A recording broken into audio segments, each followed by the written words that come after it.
Allahumma salli wa sallim ala sayyidina Muhammad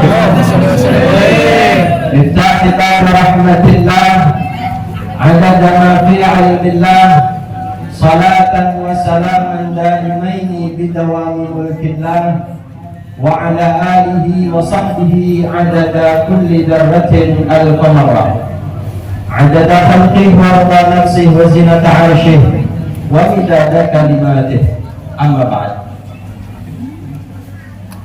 Hadirin hadirat, ayahanda, kakanda, adinda, semuanya yang berbahagia.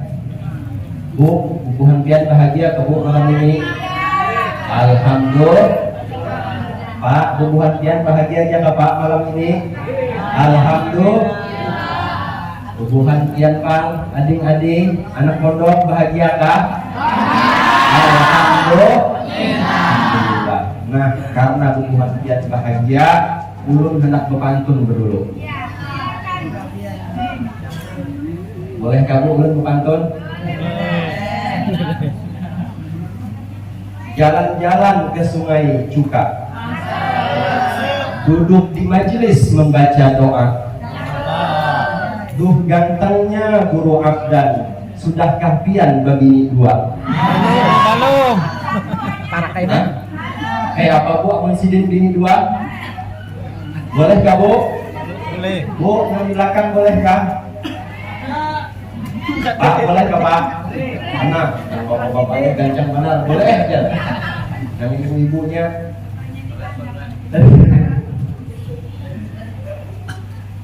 Pertama-tama puji syukur kepada Allah Subhanahu wa taala. Pada kesempatan malam hari ini Allah Subhanahu wa taala bahagiakan kita semua. Mudah-mudahan kebahagiaan itu tidak hanya kita rasakan di dunia, tapi juga kebahagiaan itu kita rasakan nanti di akhirat. Mudah-mudahan kebahagiaan itu tidak hanya malam ini saja, melainkan pada malam-malam berikutnya kita akan selalu dibahagiakan oleh Allah Subhanahu wa taala sebagaimana yang selalu kita panjatkan kepada Allah di dalam setiap kita selesai melaksanakan sholat. Rabbana atina wa fil akhirati wa qina. Kita meminta kepada Allah Subhanahu wa taala diberikan kebahagiaan di dunia dan juga diberikan kebahagiaan di akhirat. Tahulah Bu pian, salah satu bentuk kebahagiaan dan ulama di dunia ini adalah memiliki seorang laki-laki memiliki istri yang soleh. Ada ehonya sampai ke sana. Masya Allah. Jadi bagi seorang laki-laki, dia akan mendapatkan kebahagiaan di dunia kalau ia memiliki pendamping seorang perempuan yang solehah. Mudah-mudahan ibu-ibu yang hadir seberataan malam ini semuanya adalah perempuan yang soleh. Yang belum dapat jodoh mudahan lakas. Amin. Yang masih bujang Bu. Nyaring mami nekan. Hendak memperkenalkan diri dulu. Karena ada pepatah mengatakan kalau tidak kenal maka tidak sah. Bolehkah? Belum perkenalkan diri. Alhamdulillah Bu Ai, bini ulun sudah satu. Anak ulun sudah dua. Pak, ada kayak lebih dua di sini? Ya. Amin ada sama lawan ulun. Alhamdulillah. Sigar semua tadi pun dihapinan. Ngantuk. Alhamdulillah sudah sigar. Jadi kita selalu meminta kepada Allah Subhanahu wa taala agar mendapatkan kebahagiaan di dunia. Maka kebahagiaan bagi seorang laki-laki, kata ulama, ketika ia hidup di dunia, diantaranya adalah ia mendapatkan pendamping seorang perempuan atau istri yang soleha.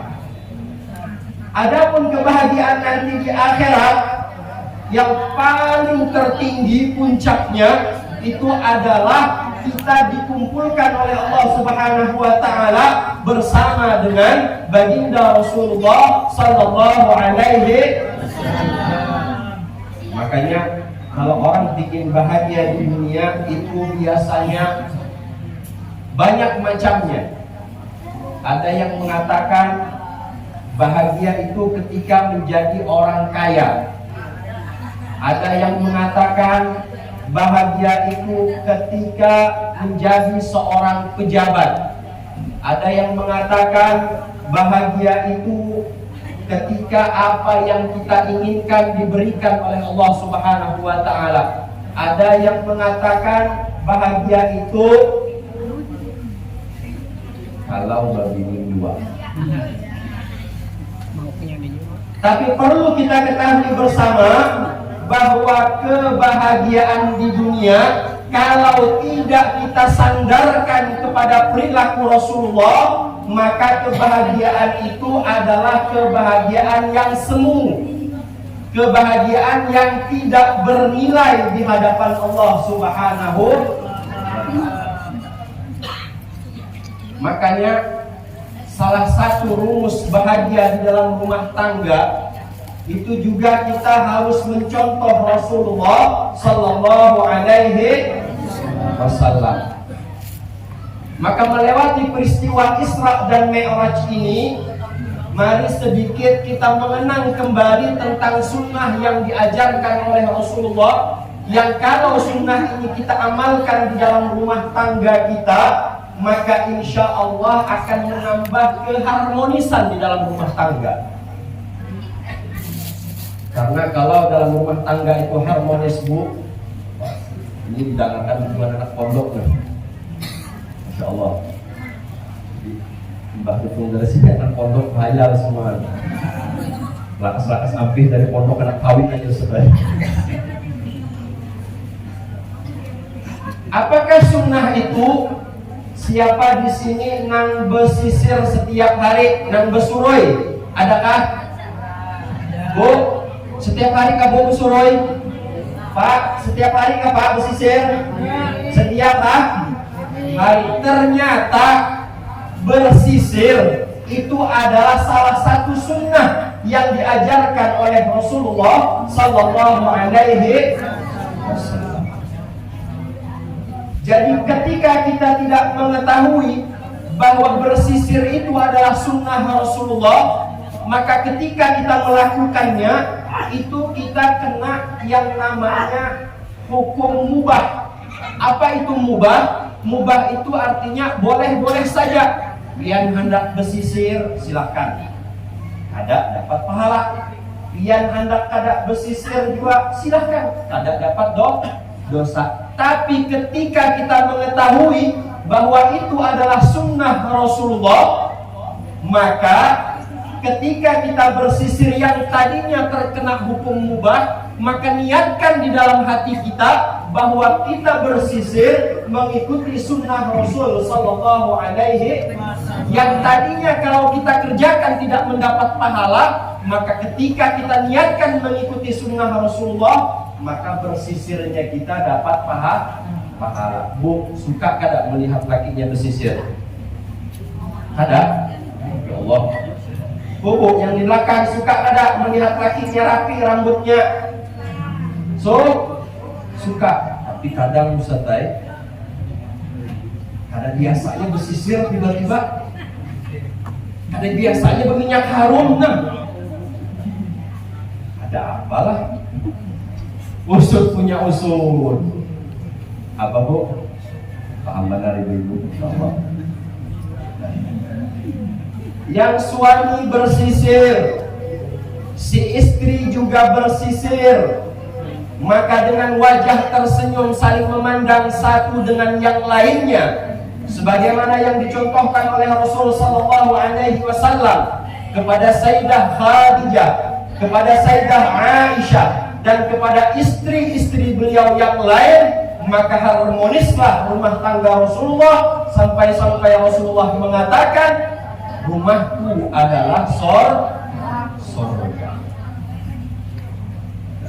Jadi mulai wayah ini Bu, Pak, amun hubungan pian pesisir, maka jangan lupa niatkan mengikuti sunnah. Biasanya orang bersisir itu berdiri di depan apa Bu? Di depan kaca. Karena kalau tidak berdiri di depan kaca, takut miring ke kanan, takut miring ke kiri. Kayak apa Ustaz, orang gundul. Apa namanya sisir? Gatal. Orang yang bersisir itu biasanya berdiri di depan kaca. Maka Rasul sallallahu alaihi wasallam pun juga mencontohkan sebuah doa yang kalau dicontohkan oleh Rasulullah, maka itu pun juga menjadi salah satu sunnah. Yang tadinya mubah, buat yang hendak berkaca silahkan, kalau hendak berkaca juga silahkan. Tapi ketika pian mengetahui bahwa ada doa yang diajarkan oleh Rasulullah, maka mulai pengetahuan pian tentang hal itu, maka ketika setiap kali pian berkaca, maka bacalah doa itu dengan berniat mengikuti sunnah Rasul. Yang tadinya tidak mendapatkan pahala, maka kemudian mendapatkan pahala. Hendak dapat pahala kamu kada? Bu, hendak dapat pahala kada Bu? Ada kompak nih ibu nih. Ngantuk tak Bu? Ada, hendak dapat pahala kada Bu? Ijinakan lakinya kami pulang. La ilaha illallah. Ada yang hafalah doanya ketika bercermin? Allahumma kama ahsanta, Masya Allah, ya Allah, sebagaimana Engkau telah membaguskan penciptaanku, bentuk wajahku, maka baguskanlah juga tingkah lakuku. Kalau dua hal ini di dalam rumah tangga dipraktekkan, maka insya Allah rumah tangganya akan tambah harmoni. Yang tadinya nang lakiannya berniat mulai lain dah nih, anak begini pulang melihat bini sisir terus, rapi terus, tak usah, yang di rumah jauh lebih cantik, yang di rumah jauh lebih soleha. Nah, karenanya melewati peringatan Isra wal Mi'raj ini, mudah-mudahan kita bisa mencontoh Rasulullah SAW di dalam kehidupan kita sehari-hari, mulai dari perkara-perkara yang kecil. Kalau langsung hendak nangganal, jadi kita awali dari hal-hal yang kecil. Mudah-mudahan Allah Subhanahu wa taala memberikan keistiqomahan kepada kita untuk senantiasa mengikuti dan menghidupkan sunnah Rasulullah sallallahu alaihi wasallam. Amin, amin ya rabbal alamin. Demikian yang dapat kami sampaikan, mudah-mudahan bermanfaat. Kurang lebihnya mohon maaf. Wallahul hadi ila siratal mustaqim. Wassalamualaikum warahmatullahi wabarakatuh.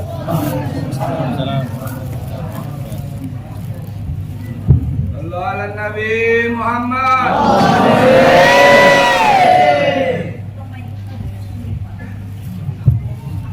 Bismillahirrahmanirrahim. Assalamualaikum warahmatullahi wabarakatuh.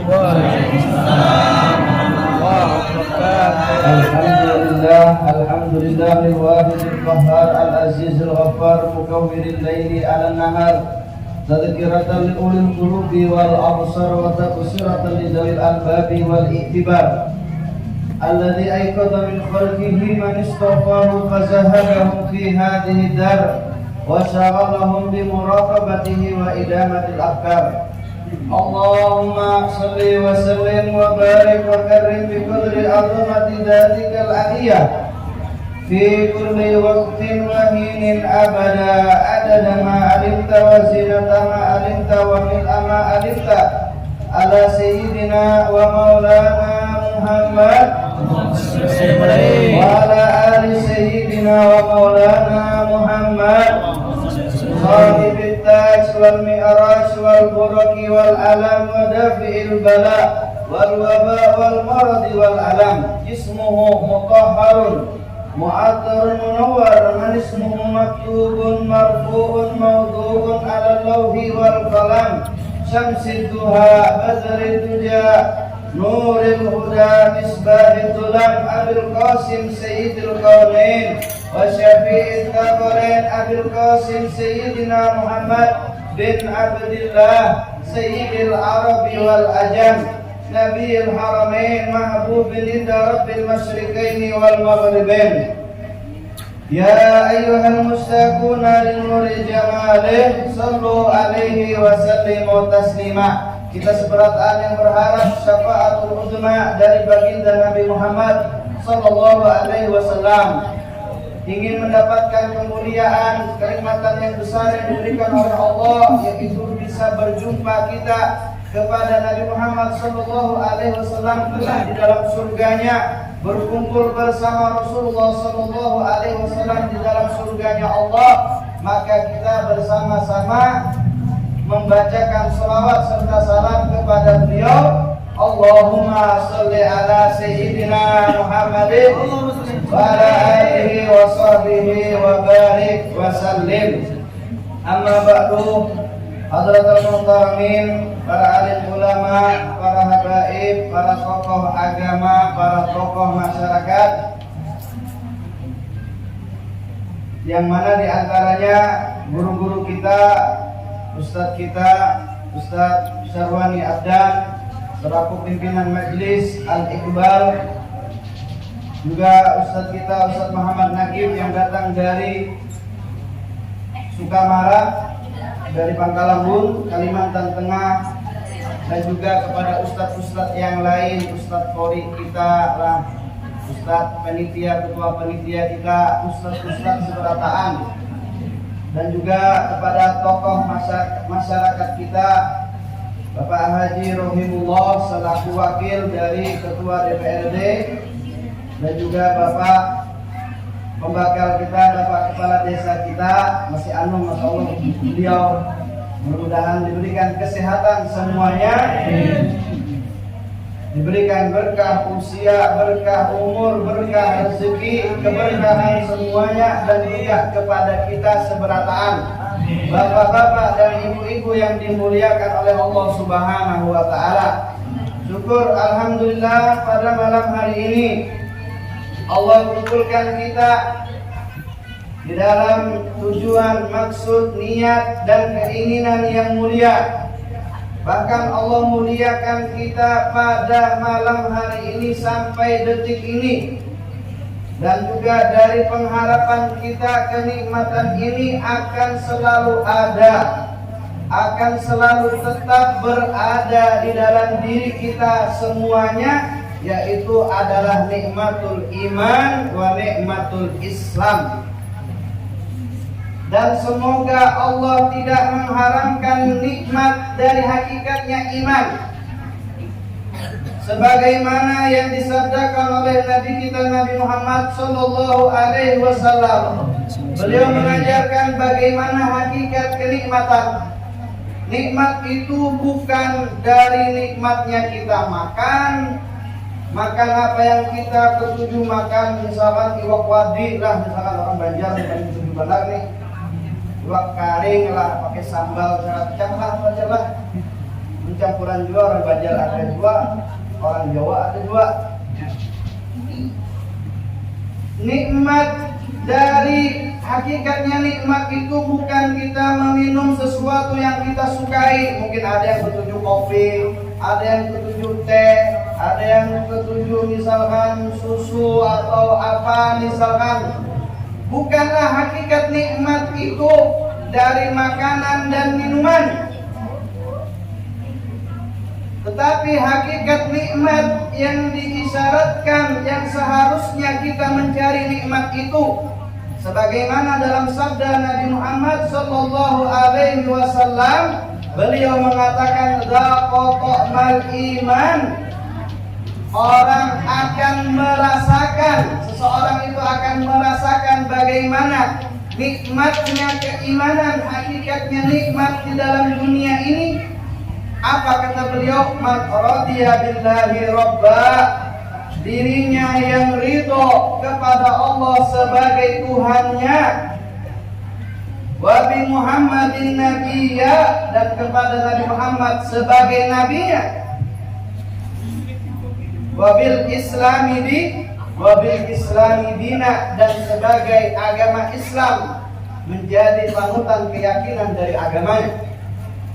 Alhamdulillah, kita pada malam hari ini sampai detik ini, dan pengharapan kita sampai ketika kita menghadap kepada Allah dalam keadaan husnul khotimah, pengharapan kita yang kita selalu harus pinta kepada Allah Subhanahu wa Ta'ala, yaitu selalu menanamkan keyakinan, kekuatan iman kita kepada Allah, kepada Rasulullah, kepada agama Islam sebagai panutan, sebagai keyakinan kita. Maka inilah yang dikatakan hakikat dari kenikmatan. Bukan nikmat dengan kita mengikuti hawa nafsu, hendak makan tinggal makan, bosan lawan tahu tempe hendak makan ayam, bosan lawan ayam hendak makan iwak, bosan minum banyu hendak minum kopi, hendak minum teh. Itu hanyalah nikmat yang fana, nikmat yang ketika masuk dari mulut pian sudah ada di parut, sudah hilang sudah kenikmatannya.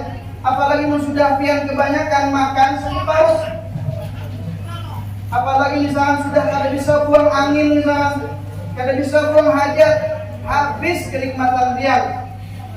Maka dikatakan jikalau betul nikmat, hakikatnya nikmat, maka sesungguhnya kita akan selalu menambah nikmat tersebut, yaitu adalah nikmatul iman, nikmat keimanan kita kepada Allah. Dan syukur alhamdulillah pada malam hari ini secara tidak langsung kita menambah keimanan kita, secara tidak langsung kita menambah keyakinan kita dengan mengadakan, menghadiri, mengagungkan dari salah satu syiar Allah, dari salah satu rukun keimanan, yaitu kita meyakini dan mengimani peristiwa Al-Isra wal Mi'raj Nabi sallallahu alaihi wasallam.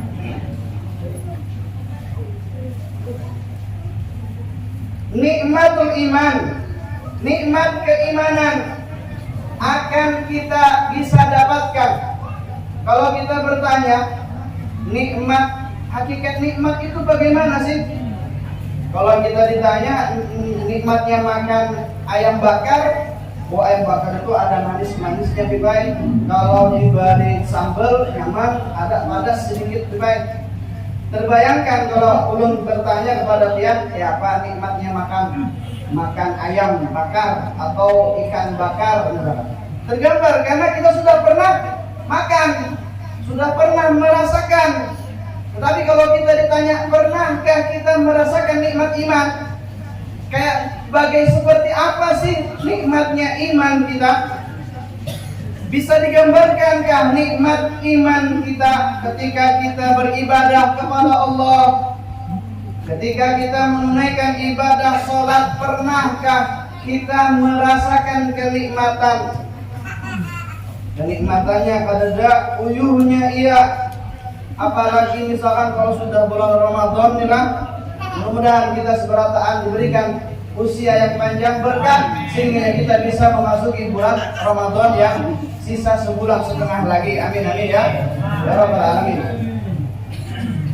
Nikmat sholat jarang kita mendapatkannya, rasa khusyuk sungguh sulit kita mendapatkannya, bahkan rasa lelah, merasa lama ketika kita bermakmum kepada imam, apalagi sholat tarawih misalkan, sholat 2 rakaat aja atau 4 rakaat dari sembahyang isya, kadang kita merasa lama, apalagi sholat tarawih yang sampai kadang ada yang sampai 23 sampai 20 rakaat. Seandainya kita memiliki keimanan dan merasakan bagaimana nikmatnya dari kita beribadah kepada Allah Subhanahu wa ta'ala, maka rasa lelah, rasa letih dari setiap ibadah yang kita lakukan tidak akan kita rasakan, malah akan merasakan bagaimana nikmatnya kita menghadap kepada Allah. Dari setiap ibadah salat sebagaimana yang dikatakan oleh Rasulullah, as-salatu mi'rajul mu'min. Salat itu hakikatnya dia pergi menghadap kepada Allah. Dari dia mengucap Allahu Akbar, Allah Maha Besar, seakan-akan dia berbicara kepada Allah, mengucap, membaca Al-Fatihah. Ketika dia ruku, dia mensucikan Allah. Ketika dia iktidal, dia sujud, dia tidak mensujudkan dahinya hanya kecuali menghadap, menyembahkan diri kepada Allah Subhanahu wa ta'ala, membaca tahiyat, penghormatan, pentakliman kepada Allah, sampai ketika dia mengucapkan salam seakan-akan dia pergi selesai dari menghadap kepada Allah Subhanahu wa ta'ala. Pernahkah kita merasakan hal nikmat khusyuk yang seperti ini? Kalau tidak pernah, bagaimana kita akan menjawab nikmatnya dari keimanan kita, nikmatnya dari ibadah kita kepada Allah? Bagaimana kita bisa menjawab kalau kita sendiri tidak pernah merasakan? Maka semoga Allah Subhanahu wa ta'ala memberikan kenikmatan dari setiap ibadah yang kita tunaikan, dari setiap ibadah sholat, dari ketika kita membaca Al-Quran, dari ketika kita menunaikan ibadah puasa, menunaikan ibadah haji atau umrah. Semoga Allah Subhanahu wa ta'ala memberikan kenikmatan dari setiap bentuk keimanan ibadah yang kita tunaikan kepada Allah Subhanahu wa ta'ala. Hadirin hadirat, bapak-bapak dan ibu-ibu yang dimuliakan oleh Allah, dalam surah Al-Isra Allah mengabadikan dari peristiwa Isra Mi'raj baginda Nabi Muhammad sallallahu alaihi wasallam. Beliau memulai ayatnya dengan ayat tasbih, subhanalladzi asra bi 'abdihi lailan. Maha suci Allah yang telah memberangkatkan hambanya pada malam hari minal masjidil haram ilal masjidil aqsa, yang diberangkatkan baginda Nabi Muhammad sallallahu alaihi wasallam. Alhamdulillah, rahmat Allah turun. Maha suci Allah yang telah memberangkatkan Nabi Muhammad sallallahu alaihi wasallam dari Masjidil Haram menuju Masjidil Aqsa. Dikatakanlah, wahai hadirin, bahwasanya dua tempat Allah memilih di muka bumi ini tempat berangkatnya Nabi Muhammad dari kota Madinah, dari kota Mekah menuju kota Palestina, menuju negeri Palestina. Tempat apa yang Allah pilih? Apakah rumah yang Allah pilih? Atau misalkan majelis yang Allah pilih? Atau di pasar? Atau lagi di jalan Rasulullah? Tidak. Allah memilih tempat yang mulia, tempat yang agung, yaitu diberangkatkan Nabi Muhammad dari Masjidil Haram. Kemudian diberangkatkan kemana? Di negeri Palestina. Apakah di pasar? Atau di rumah? Atau di majelis? Tidak. Allah juga memilih di negeri Palestina juga adalah masjid, yang menandakan, kata ulama, bukan sembarang tempat, bukan perkara yang kebetulan Allah memilih masjid. Dari tempat yang pertama masjid, kemudian yang kedua juga adalah masjid, yang menandakan kata ulama masjid adalah salah satu tempat yang termulia di muka bumi ini yang Allah pilih. Sehingganya betullah yang dikatakan oleh baginda Nabi Muhammad, ahabul biladi ilallahi masajiduha, tempat yang paling dicintai oleh Allah adalah masjid-masjidnya. Alhamdulillah kita sekarang berada di salah satu tempat yang dicintai oleh Allah, yaitu di dalam masjid Babur Rahim. Babur Rahim. Di dalam masjid Babur Rahim, yang menandakan bahwa dengan yakin kita adalah orang yang juga dicintai oleh Allah. Karena mustahil Allah menempatkan orang-orang yang dimurkainya di dalam tempat yang dicintainya. Bahwasanya kita yakin malam hari ini kita termasuk dari orang-orang yang dicintai oleh Allah, orang-orang yang diridhoi oleh Allah, orang-orang yang insya Allah amal ibadahnya diterima, dosanya diampuni oleh Allah. Maka semoga Allah mengabulkan hal ini semuanya, amin amin ya rabbal alamin. Dua tempat yang mulia Allah pilih, Allah abadikan di dalam Al-Quran adalah dua masjid, yaitu Masjidil Haram dan Masjidil Aqsa. Kalau kita melihat dari sejarah kehidupan baginda Nabi, berapa tempat yang beliau datangi, tetapi berapa lama, berapa sering Rasulullah berada di tempat-tempat yang beliau datangi. Dikatakan, kata ulama sejarah mengatakan, baginda Nabi Muhammad Sallallahu Alaihi Wasallam selalu suka berada di dalam masjid. Menghabiskan waktu 24 jam beliau ketika tidak melakukan perjalanan, beliau berada di dalam masjid. Yang menandakan masjid adalah tempat yang mulia. Maka paling tidak ketika kita mengagungkan peristiwa Isra wal Mi'raj, maka perhatikanlah masjid-masjid kita, maka makmurkan dan ramaikan masjid-masjid kita.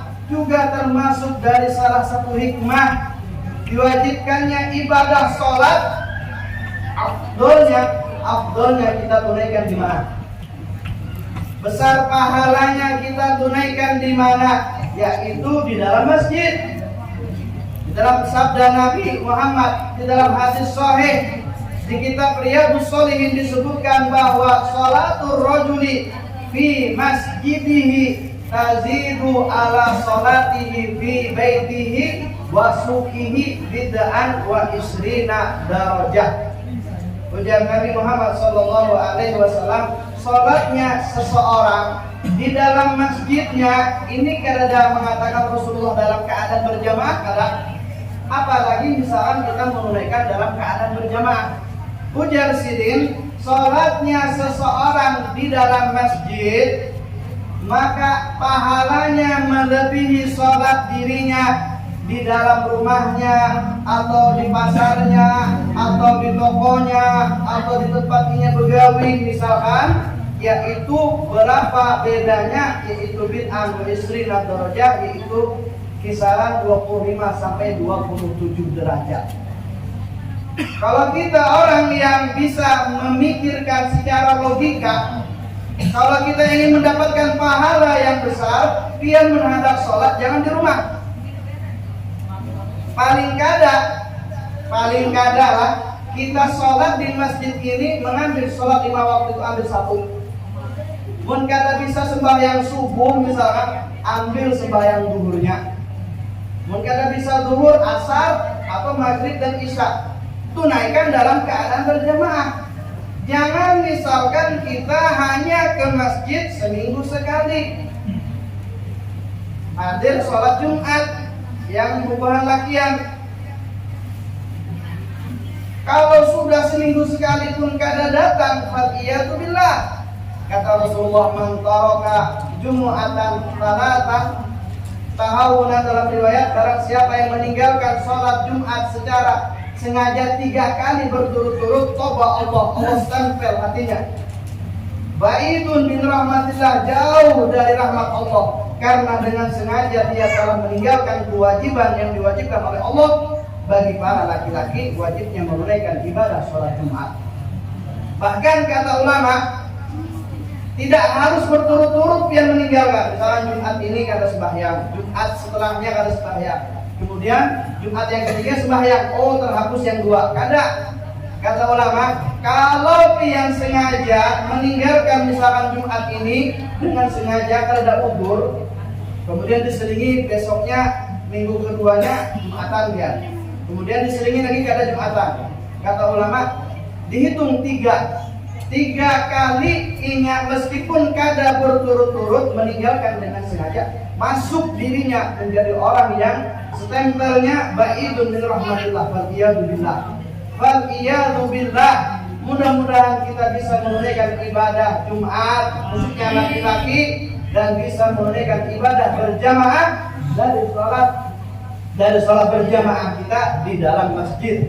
Termasuk kita adalah orang-orang yang memakmurkan masjid. Termasuk kita dari orang-orang yang kelak dikatakan oleh Rasulullah mendapatkan naungan pada hari kiamat, yang mana tidak ada naungan kecuali naungan dari Allah. Fi dhilli arsy, diantaranya siapa? Seseorang hatinya yang selalu muta'alliq, selalu berpikiran, selalu berhubungan dengan masjid. Pertanyaannya, kita di sini sudahkah kita hadir ke masjid setiap hari? Sudahkah kita berjamaah di dalam masjid setiap hari? Atau kadang hanya seminggu sekali kah? Atau pian hadir ketika acara yang seperti ini aja kan? Alhamdulillah. Maka ini termasuk dari hikmah kita merayakan Isra wal Mi'raj. Kita bisa memahami, kita bisa tahu ilmu penjelasan tentang mulianya beribadah di dalam masjid, ilmu tentang agungnya masjid yang ada di muka bumi ini, yang hakikatnya adalah rumah Allah. Jikalau kita merasa kehilangan Allah, maka sesungguhnya rumah Allah adalah masjid. Jangan sampai kita melewati masjid, Allah sampai dikatakan gunung dia daki, lautan dia seberangi.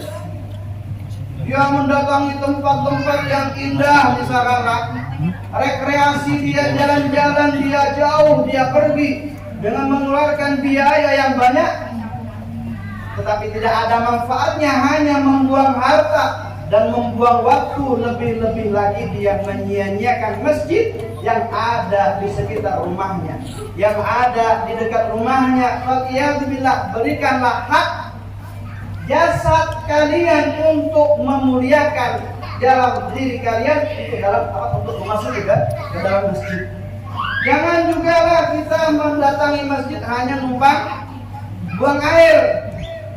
Ini biasanya kalau di Jawa lah, belum tinggal di Jawa. Kalau di Jawa itu biasanya orang-orang itu kalau lagi perjalanan, kalau sudah kebelet, sudah hendak berkami lah istilahnya, mencari masjid. Ketika kita tanyakan kenapa kalian mencari masjid, karena jeding atau WC di masjid itu bersih-bersih banyak. Kawan kadang gratis. Faliyadillah, pian datang ke masjid hanya membuang najis misalnya. Faliyadillah, atau misalkan pian kada bapak ke masjid numpang kamar mandi, tapi penghormatan pian salat 2 rakaat pian tahiyatul masjid, penghormatan pian kepada Allah Subhanahu wa taala. Jangan hanya pian pikirkan misalkan masjid itu WC-nya bersih. Faliyadillah. Apa pikiran kita di sini di Kalimantan kayak itu jualan? Ada yang sebagian mungkin berpikiran seperti itu. Paling tidak kita numpang kencing, kemudian kita berikan penghormatan kita untuk tahiyatul masjid, penghormatan kita ke masjid Allah, rumahnya Allah Subhanahu wa taala.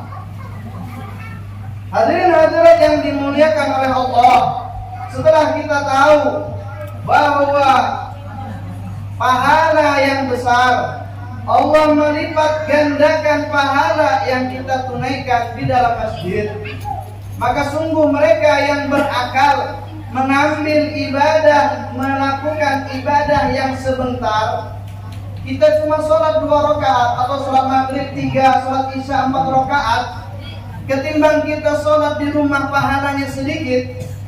maka lebih baik kita datang ke masjid ingin mendapatkan pahala yang lebih besar dari Allah Subhanahu wa taala. Pekerjaan yang sama, rakaat yang sama, waktu yang sama, tetapi pahalanya yang beda diberikan oleh Allah Subhanahu wa taala. Memang ada riwayat yang mengatakan, kata Rasulullah, la taj'alu buyutakum qubura. Jangan menjadikan rumah-rumah kalian itu seperti kuburan. Maksudnya bagaimana? Rumah kita ini kada pernah diisi ibadah. Jadi maksudnya bagaimana? Memang sholat wajib itu sunnahnya, afdolnya kita tunaikan di dalam masjid. Tetapi sholat sunnah kata ulama, afdolnya kita tunaikan di dalam rumah kita. Kita menghidupkan antara maghrib dan isya dengan membaca Al-Quran bersama, dengan membaca rotib, membaca doa, membaca yasin dan tahlil antara maghrib dan isya. Itu bisa kita hidupkan di dalam rumah kita. Salat subuh berjamaah dengan anak istri kita misalkan, itu juga termasuk bagaimana kita menghidupkan keberkahan di dalam rumah kita, memberikan hak kepada rumah kita, memberikan cahaya dengan cahaya ibadah, dan juga kita memberikan hak diri kita menunaikan ibadah di dalam masjid-masjidnya Allah Subhanahu wa taala. Itu di antara makna bagaimana kita menghadiri dan memuliakan dari perkara Isra wal Mi'raj. Bukan hanya kita hadir, datang, dapat makan, dapat buah misalkan, boleh kita dapat ilmu. Paling kada kita bisa memahami bahwa masjid kita memiliki hak. Bentuk penghormatan kita ke dalam masjid yaitu kita beribadah di dalam masjid. Bentuk hak kepada jasad kita, karena di dalam sebuah riwayat dikatakan Sayyidina Salman mendatangi saudara yang dipersaudarakan oleh Rasulullah adalah Sayyidina Abu Darda. Di cerita terakhir lah, mumpung masih ada waktu. Apa sudah kan? Belum sudah? Belum. Sambung lah. Kemudian hampir sudah. Cerita terakhir dulu yang bercerita.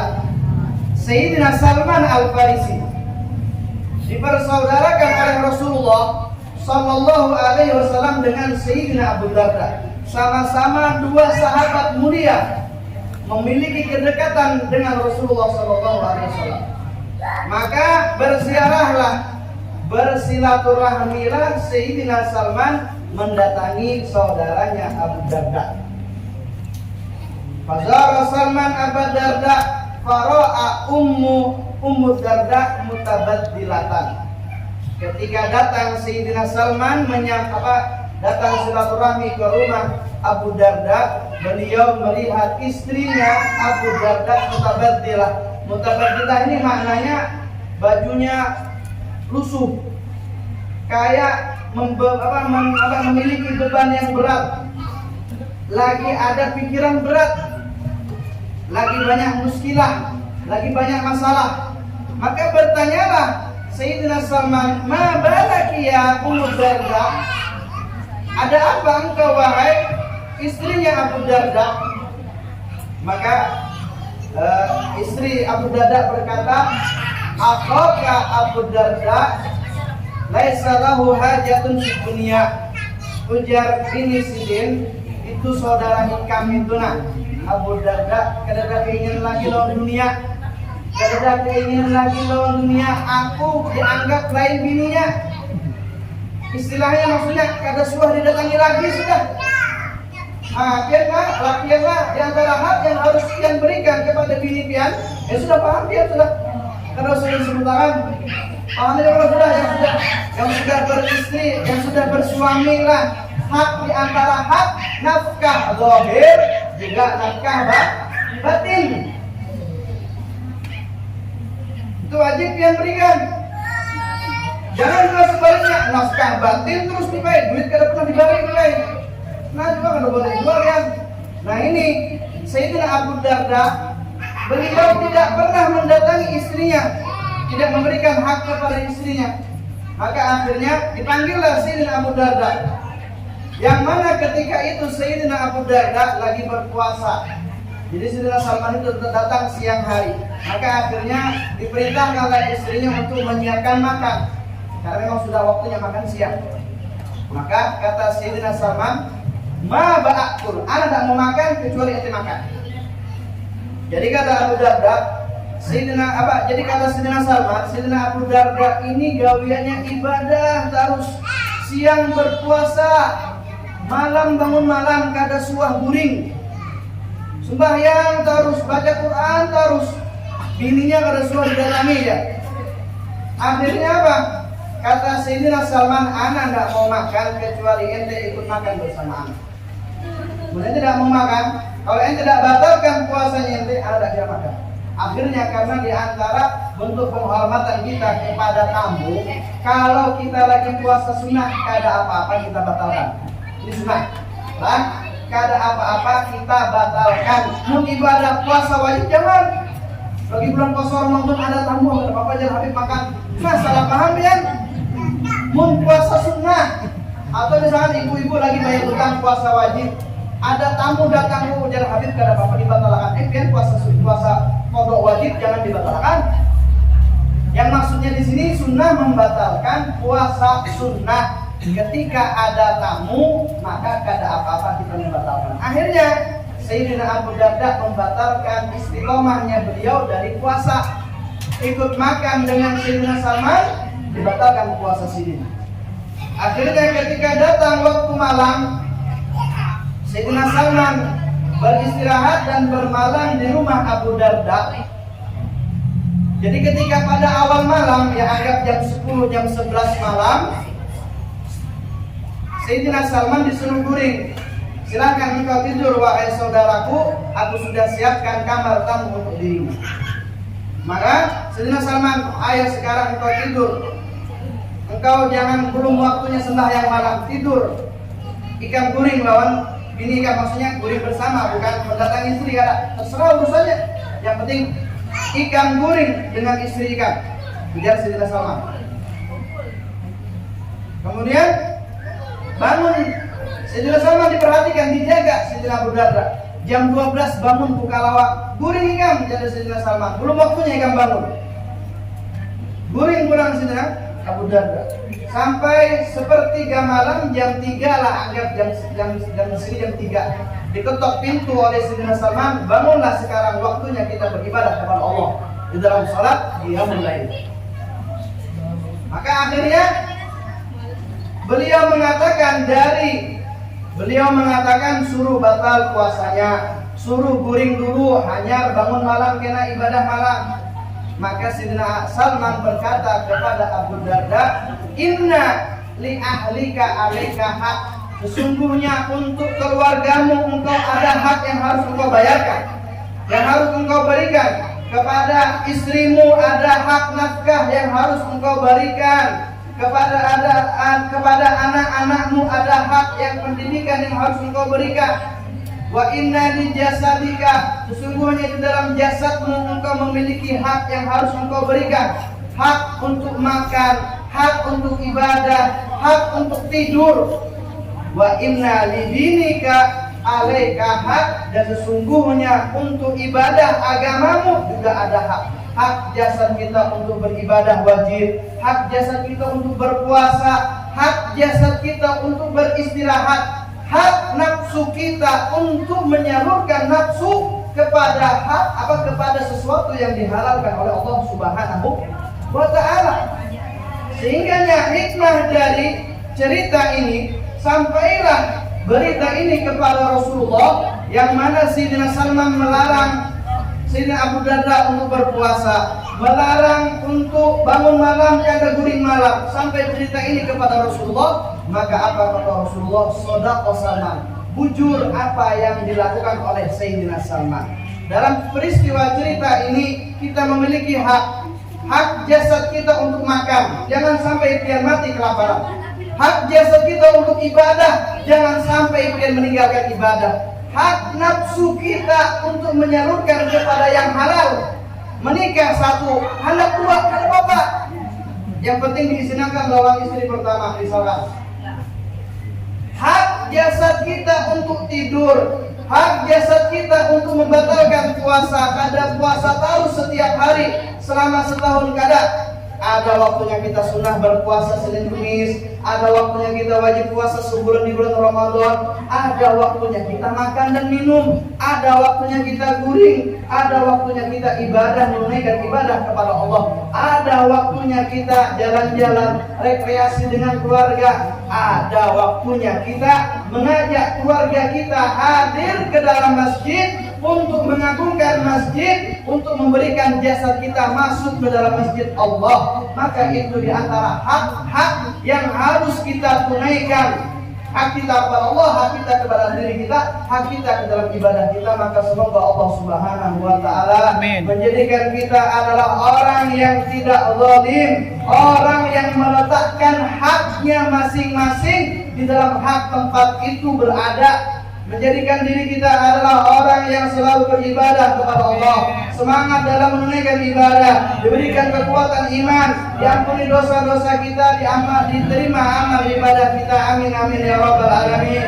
Yang sakit disehatkan, yang pendek umurnya dipanjangkan, diberkahi umurnya, diberkahi rezekinya, rumah tangganya, hidupnya, dan diberikan ketika dia meninggal dalam keadaan husnul khatimah, mengucap kalimat syahadah la ilaha illallah Muhammadur Rasulullah sallallahu alaihi wasallam.